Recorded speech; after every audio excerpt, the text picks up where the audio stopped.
যারা বিবাহ করেননি এই 6টি বিষয় খুব মনোযোগ সহকারে শুনবেন। 1, সামর্থ্য থাকলে খুব দ্রুতভাবে বিবাহ করবেন এবং বিবাহের পূর্বে সৎ পাত্র পাত্রী সন্ধান করবেন। 2, শাওয়াল মাসে বিবাহ করবেন। 3, জুম্মার দিনে বিবাহ করবেন এবং মসজিদে বিবাহ করবেন। 4, সামর্থ্য অনুযায়ী মহরানা ধার্য করবেন।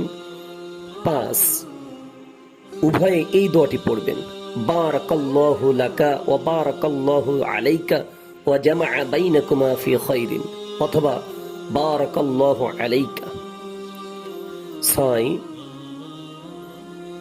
বিবাহের অনুষ্ঠান বহুত বড় করে করবেন না, অপব্যয় করবেন না, খেজুর বিতরণ করবেন। আপনার এই বিবাহের ভিতরে বরকত হবে। আল্লাহ পাক রব্বুল আলামিন উভয়ের ভিতরে মিল মহব্বত পয়দা করে দিবেন।